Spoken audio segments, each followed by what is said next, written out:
Why did knights fight? This is a question that I've been asked quite a few times on my channel, and for what purpose did knights go to war? Popular media and social forums often list out the reasons for knights' wars to be xenophobic or genocidal. Knights are portrayed through their rhetoric as racist, hateful, radical, and morally corrupt. They claim that knights had no moral code or conscience by which they lived or formed themselves, and all were power-hungry elites who killed because it suited them or because their foe was just an other. And they use the Crusades as proof positive that if knights aren't killing their foes for religious differences or disagreements, they're killing them just for the fun of it, or because they're good at it. They claim that the codes of chivalry and conduct are just myths, that knights only use them when they wanted to. I've replied to no less than 3 or 4 videos at this point trying to make such a claim, and because of this, some of my audience has asked, if knights aren't morally corrupt, then why did knights go to war? What was their goal? Today, I'm going to try and explain the knights' reasons for war in the Jus Belli Justi. Let's get started. Now, traces of just war can be traced back as far as Egypt and Greece. But the Christian view of a just war, the Jus Belli Justi, which it is often called, was first coined by Saint Augustine, one of the founding philosophers and theologians who helped create the Western ideological world. In the New Testament of the Bible, Romans 13:4 says, quote, "For he, the one in authority, is the minister of God to thee for good. But if thou do that which is evil, be afraid, for he beareth not the sword in vain. For he is the minister of God, a revenger to execute wrath upon him that doeth evil." This verse, written by the Apostle Paul, warned the Romans not to do evil in the eyes of the Roman government, because it was the duty of the government to punish that which is evil and to defend its citizens. This is the theological basis for the Jus Belli Justi, or a just war. Saint Augustine proposed that Christians, as part of a government, and if they're going to form a government, need not be ashamed of protecting peace and punishing wickedness. Augustine asserted that this was a personal, philosophical stance. He said, quote, "What is here required is not a bodily action, but an inward disposition. The sacred seat of virtue is the heart." End quote. Now, it may seem odd to some of y'all that this is even a theological discussion point, but you have to consider the problems Christians faced in the 4th and 5th centuries at that time, the time of St. Augustine, is that at this point in time, Christians were just starting to form their own governments and monarchs, and the question was raised if war could even be considered a good thing. The Bible teaches peace and love for one's neighbor and to love even your enemies. Could Christianity allow a government to go to war at all? St. Augustine proposed that if Christianity were to take on the position of a government, then just as Paul wrote in Romans 13:4, it was the government's duty to destroy evil and to defend its subjects. Augustine stated that war, while not a good thing, was a necessary thing, and something to be enacted only when absolutely crucial or essential to the survival of the people, the church, and the moral foundation of a society. But even in war, there must be conduct. Based on the teachings of the Greek philosopher Aristotle stated that if an army does not conduct itself properly in war, then even should victory come, there will be no peace, for bad blood will settle and congeal on both sides of the issue. However, neither St. Augustine or Aristotle laid out clear-cut foundations of just war criteria. They only stated that war was necessary. The criteria for a just war would be proposed in the 13th century by Thomas Aquinas, a Dominican friar who studied St. Augustine, Aristotle, Plato, and various other philosophers on war and peace. After careful study, he laid out 3 requirements for what constituted a just war. If any of these were not met, then the war could not be just. First, the war must be waged on the command or blessing of a sovereign. This usually meant the Pope or the highest holy official available. Number 2, the war must be waged for a just or understandable reason. The opposing side must have committed some act to provoke the conflict. And 3, the warriors must have the correct intent, namely to promote good and to destroy evil. Aquinas was adamant that war must be a last resort and avoided if possible. However, to overlook injustice and to permit evil when one has the power to oppose it was no different than committing the injustice yourself. Only in the pursuit of justice and righting wrong could the moral horrors of war be made just. It was by these standards that the medieval world founded its conducts and codes of ethics for war, and it is on some of these very principles that wars are waged today. Now, it should be noted that in the Renaissance, the school of Salamanca expanded on Thomas Aquinas' theories of war by rewriting a few of his criteria. They argue that the three criteria for a just war are: 1, in self-defense; 2, as a preemptive measure to stop a tyrant or invasion; or 3, to punish a guilty enemy of some wrongdoing. They also created a standard of conduct within war. For example, they said the amount of force used in war must be equal to the amount shown in the opposition. Going overboard or using overly aggressive and destructive tactics would make the war unjust. They also argued that while ruling bodies can declare war, if the people do not support the war, then the will of the people makes the ruling body's declaration illegitimate, and they even may have the right to overthrow that body of government that would so quickly declare war. These rules and conducts were created to create a lasting peace. Wars of expansion, pillaging, conversion, or glory were all now considered unjust, and thus several causes for war were now thrown out. It was a means of supposedly undoing the damage done during the medieval age. However, we're here to talk about the knights, so let's go before these schools were founded and look at the rules of conduct and Jus Belli Justi for knights in the medieval age. During the days of knights in medieval warfare, most wars were not fought against evildoers, but were fought for land rights and succession. A king might own a plot of land, and a neighboring ruler would argue that the land was theirs by right. A feud of succession and land ownership would ensue, and thus they would petition the Pope to either settle the disagreement for them, or to allow them the right to fight for it. In most cases, the Pope would allow them to fight over it, not wanting to anger one party against the Church. These wars for land and land rights did technically meet the three rules for a just war. They had the blessing of a sovereign supporting them. The one who currently held the land was technically trespassing on the land that the plaintiff was seeking to reclaim, and the soldiers were fighting on behalf of their lord and for the reclamation of their rightful lands and territories. Yes, it does require a lot of rule bending to really see it that way, I admit, but at the time period, these small land skirmishes tended to be short and rarely led to large loss in life. So long as the wars did not cause too much death and were handled delicately, they were usually overlooked by the Church. You also have to remember that, at this point in time, there is no division of the Church and God. Opposing the Church meant that, by association, you were opposing God.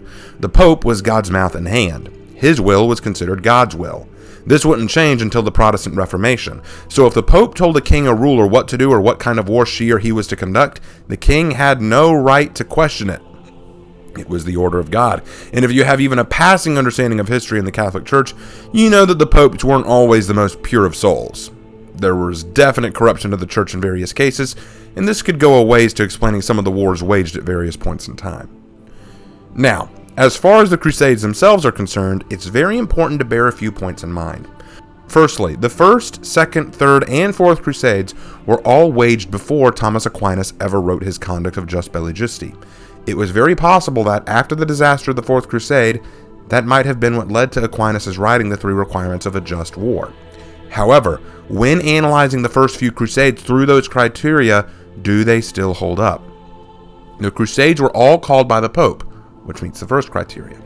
The First Crusade happened as a result of Muslim expansion into Byzantine lands, and thus the war was done in response to what the Church saw as an evil or wrongdoing, thus meeting the second criteria.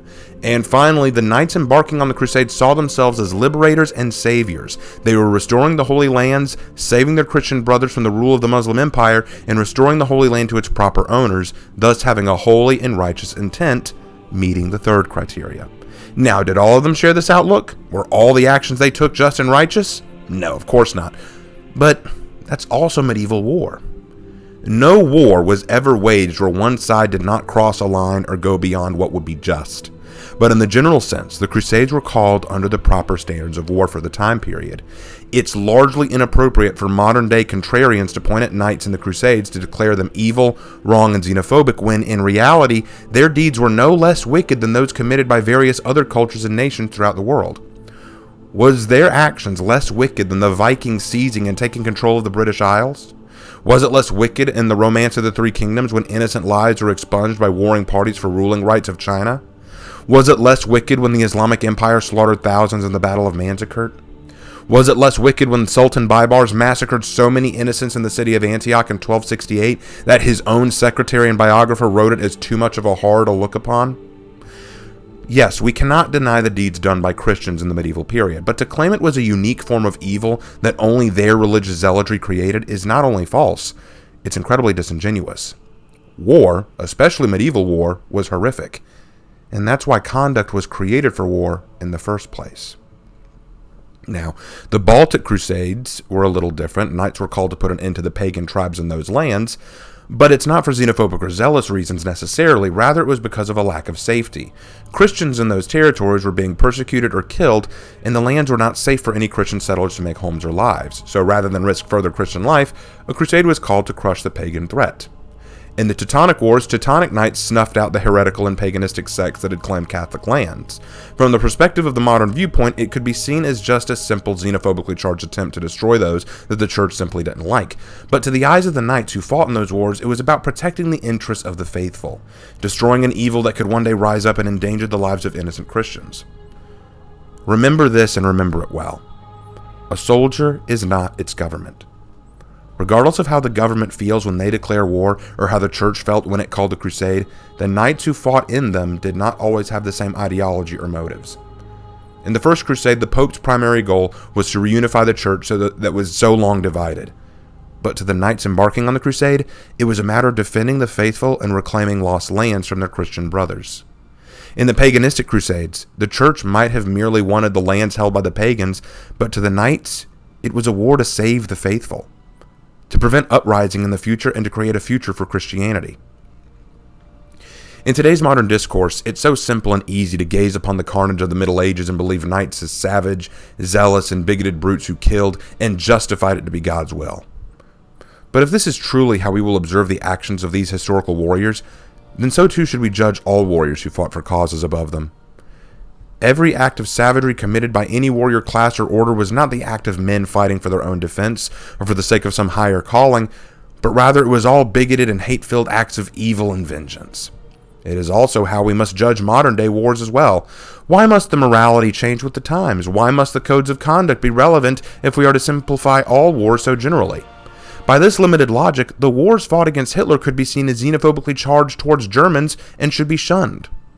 The Revolutionary War of America could be seen as nothing but carnage and brutality against a ruling power who only wanted to maintain a status quo. But you see, war is never so simple or cut and dry. The deeds and motives of the individual warrior are not the same as the motives of the powers that called them to service. If we are wise enough to understand this truth, then perhaps we will become wise enough to understand that knights were men as much as they were soldiers. Imperfect and flawed in many ways, sure, but still bound by a code of conduct. Not all would uphold it, and not all could, but all were called to it. And as the warriors of steel and iron marched into battle, for some, it may very well have been for selfish reasons, for the sake of death and destruction. But for others, in fact, perhaps many, it was for the sake of an ideal, a righteous calling, to protect and preserve the faithful and to defend their future. It was by their sacrifice and their willingness to die in battle and slay their enemies that the faith and Western ideals endure today, that Europe endures today, that Western civilization endures today. If the future is a reflection of our past, if the knights were all truly bigoted, evil, wicked monsters, then why doesn't the current present reflect that? Or perhaps do our ancestors reflect something higher? That perhaps their wars and their sacrifices were not on the shoulders of bigots and warmongers, but on the lives and devotion of men and women of God and of Western values. I get so tired of hearing people simplify the knights and their wars down to just religious zealotry, bigotry, xenophobia, racism, or any of these other silly buzzwords, when if you really take the time to think about it and analyze the individual rather than just throw around buzzwords, you find that many knights, while not perfect, weren't fighting for such silly ideals as that. Many were fighting for something much higher, and all doing it in the name of just wars. Thank you guys for watching, and I'll see you in my next video.